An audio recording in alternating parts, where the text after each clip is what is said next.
week-end, j'ai revêtu mon plus joli pyjama, comme vous pouvez le voir. J'ai fait mon plus beau chignon et c'est parti pour enfin se détendre après une semaine un peu chaotique. Si vous avez suivi mes réseaux sociaux, c'était voilà. J'ai pas fait mes trainings comme je voulais, j'ai pas eu une semaine GG au niveau du moral. Bref, ce soir c'est détente, coucher tôt et un bon petit dîner en famille. D'ailleurs, je sais pas si vous entendez, mais là il y a la Reine des Neiges qui vient de se terminer en bas. Je suis rentrée, mes hommes étaient collés devant, donc ambiance super calme, ça me va très bien. Je vais vous filmer un petit peu le dîner de ce soir, enfin bref, je vais vous montrer un petit peu ce qu'on fait le week-end et puis demain. J'ai le loulou qui vient me dire bonjour. Tu dis bonjour à la caméra, loulou? Coucou!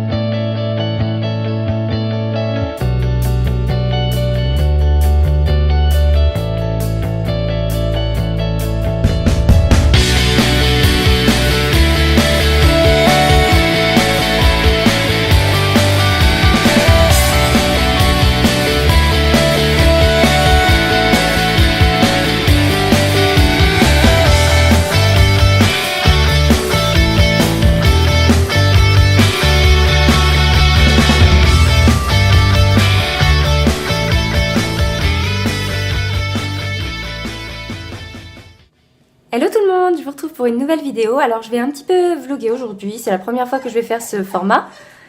Et j'ai mon chien qui est pas content parce que là on va partir en fait au marché. Et du coup je pense qu'en rentrant du marché je vais vous montrer ce que je vais ramener. Et puis comme ça, donc ça fera un petit retour de course. Et en même temps je vais vous rajouter peut-être une ou deux recettes que je vais faire dans la journée.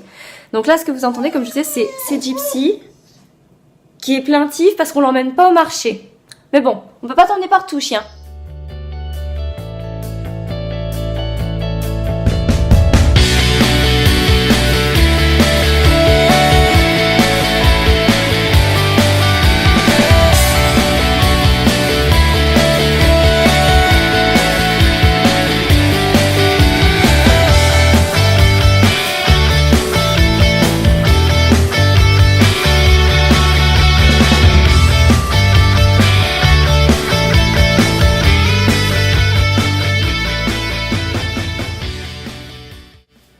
Alors du coup, comme prévu, je vous retrouve à mon retour du marché. Donc on a ramené mon gros panier avec des choses dedans. Et ce que je vais vous montrer, c'est également ce que notre petit vendeur favori nous a donné très très gracieusement. Donc à savoir que du coup, pour tout ce que j'ai ramené aujourd'hui, j'en ai pour 15 €. Donc mon homme s'est repris du pain aux céréales. Comme vous avez pu le voir sur la première partie de la vidéo, en fait on a nos habitudes un petit peu... Sur le marché, il y a plusieurs vendeurs, mais bon, nous, on a nos habitudes. Donc, j'ai ramené une grosse tête de salade feuille de chêne. Donc, vous voyez, elle est quand même assez balèze. 80 centimes la grosse salade. Donc, ça va me faire la semaine. J'ai ramené également de très jolies clémentines de Corse. Ça y est, elles sont enfin arrivées. Donc là, je pense qu'il doit y en avoir facilement. Bah, attendez, on va peser ensemble. Hop. On va prendre ça.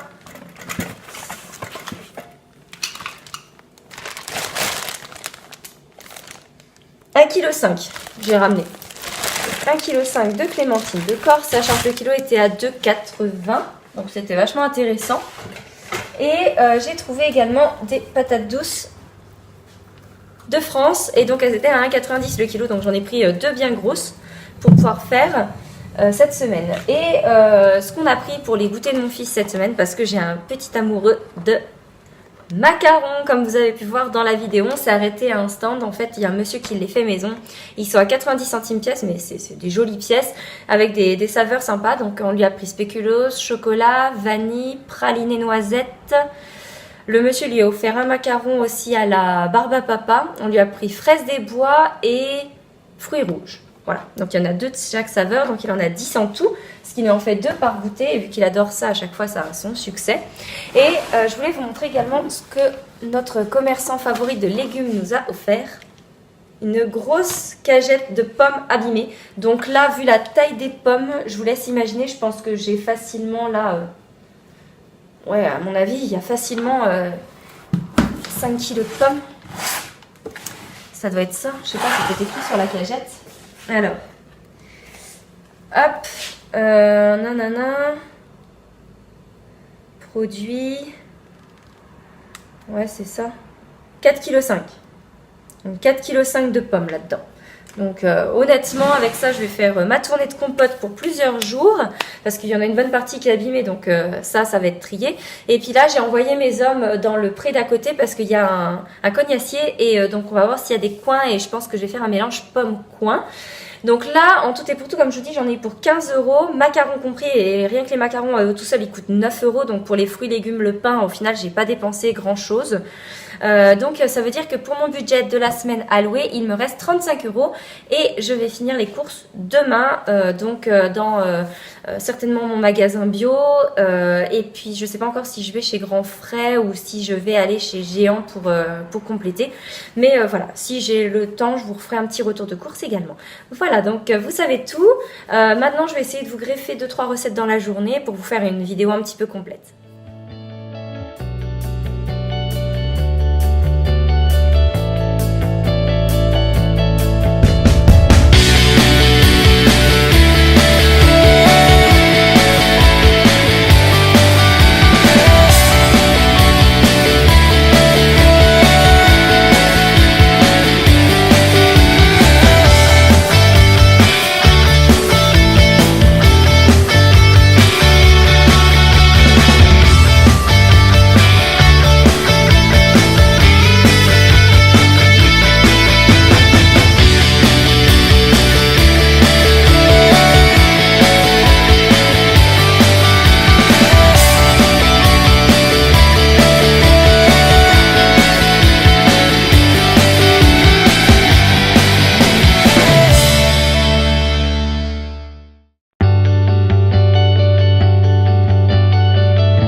Alors, je vous reprends de vive voix pour vous expliquer ce que je vais préparer. Et il s'agit là d'une tarte sucrée avec une base de chocolat, pétales de maïs et une couche de butternut que je vais transformer en façon sucrée si vous voulez.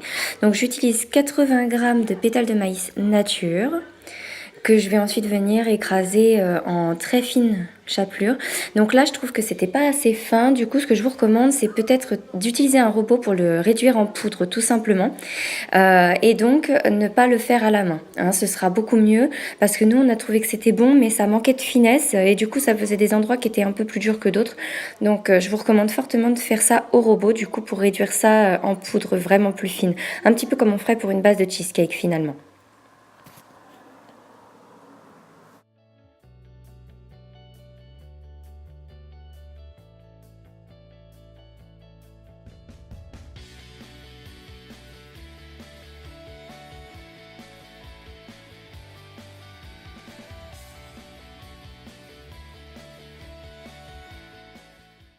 Ensuite, je viens prendre 125 g de chocolat noir. Donc là, je vais utiliser du 60% parce qu'il est un petit peu plus doux, moins amer.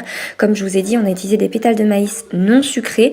Donc du coup, l'avantage, c'est que là, la douceur du chocolat noir va permettre de faire quelque chose de beaucoup plus rond en bouche, beaucoup plus doux, ce qui va bien mieux se marier encore, vous verrez, avec ce qu'on va préparer par la suite à mettre par-dessus.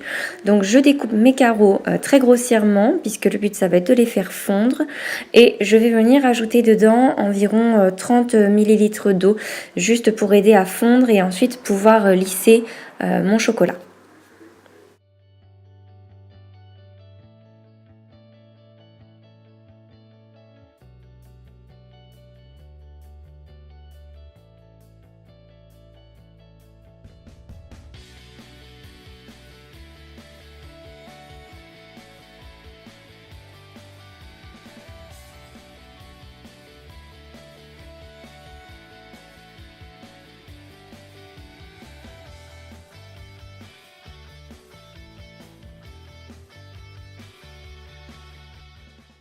Je mets le tout au micro-ondes pendant environ 1 minute 30 maximum, vraiment avec le micro-ondes au plus doux possible.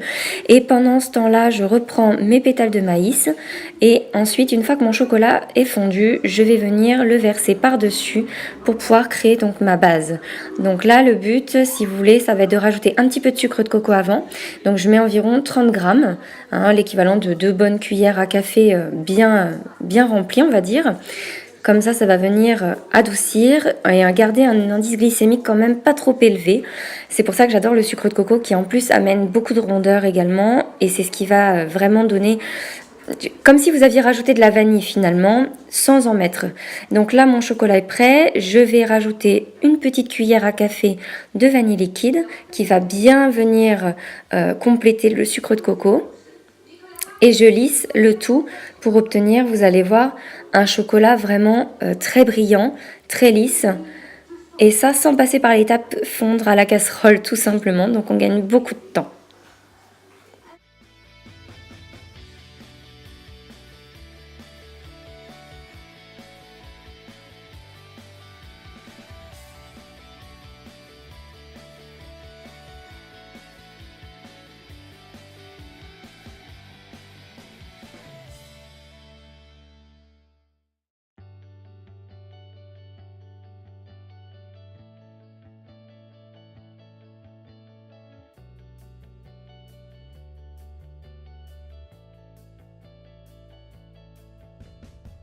Je prends un moule qui est amovible, comme ça pour le démouler ce sera beaucoup plus simple. Je place une feuille de papier cuisson et je viens poser délicatement mon cercle pour fermer le tout.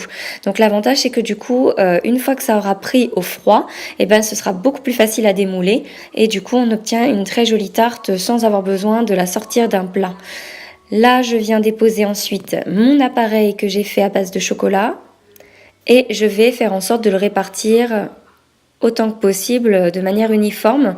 Donc normalement, avec la quantité que je vous ai donnée, ça fait une couche qui n'est pas très épaisse. Ça doit faire à peine 5 mm d'épaisseur, vraiment à peine.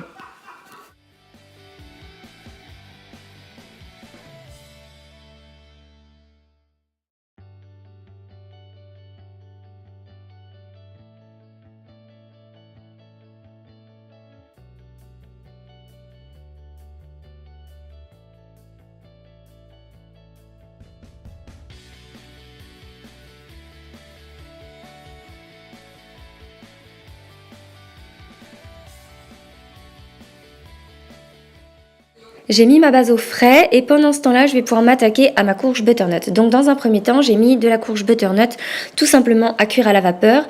Et là, vu qu'elle est bien chaude, je vais en profiter pour venir l'écraser. Donc je prends environ 300 g de butternut cuite. Et je vais venir l'écraser avec un simple écrase purée que vous pouvez trouver n'importe où. Là, pour le coup, vous en trouverez vraiment dans toutes les grandes enseignes pour vraiment une bouchée de pain. Donc, je l'écrase aussi finement que possible. Le but, c'est pas de faire quelque chose d'ultra lisse, d'ultra précis, parce que de toute façon, la butternut est de base quelque chose de très onctueux. Donc voilà, je viens l'écraser très rapidement. Et vous voyez que c'est une étape qui prend vraiment 2-3 minutes. Et une fois que c'est prêt, là je vais venir, entre guillemets, assaisonner ma purée de butternut, mais en version sucrée. Je commence par mettre 40 g d'huile de coco solide. Et donc là, si vous voulez, l'avantage c'est qu'une fois qu'on va le mettre au froid, l'huile de coco qui aura fondu dans la purée chaude va permettre de faire tenir l'ensemble.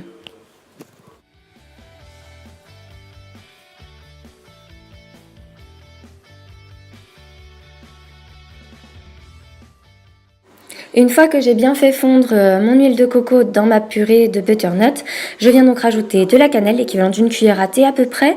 Je mets une petite cuillère à thé d'arôme d'amande amère. Si vous n'aimez pas ça, remettez une petite cuillère à thé de vanille. Ça viendra compléter ce qu'on a déjà mis comme arôme dans la base chocolatée.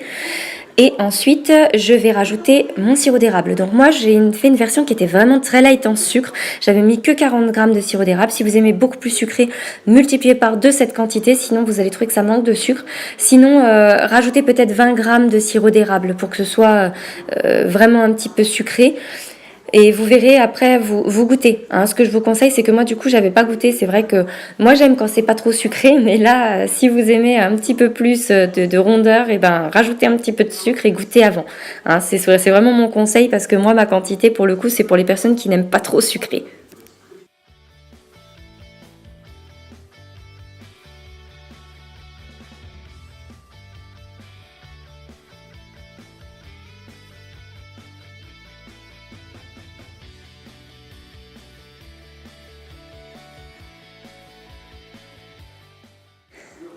Et pour compléter le tout, je vais venir rajouter des raisins secs, une bonne grosse poignée, et parce que je trouve que les raisins secs, ça apporte pareil une petite touche de sucré, et en même temps, du coup, ça va donner un petit peu de mâche à notre tarte, et ça se marie très très très bien avec la butternut.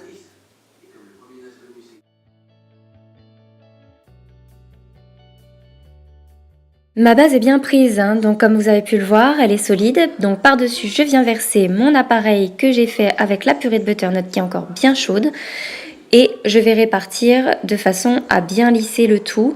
Donc là, grosso modo, au niveau de l'épaisseur, ça doit représenter 1 cm d'épaisseur, ce qu'on aura préparé. Donc vous lissez bien.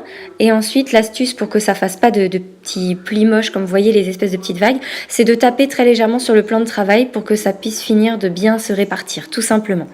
Et ensuite, mettre le tout au frais. Donc moi, ce que je vous recommande, c'est de mettre au frais pour minimum 3 à 4 heures. Comme ça, ce sera bien pris.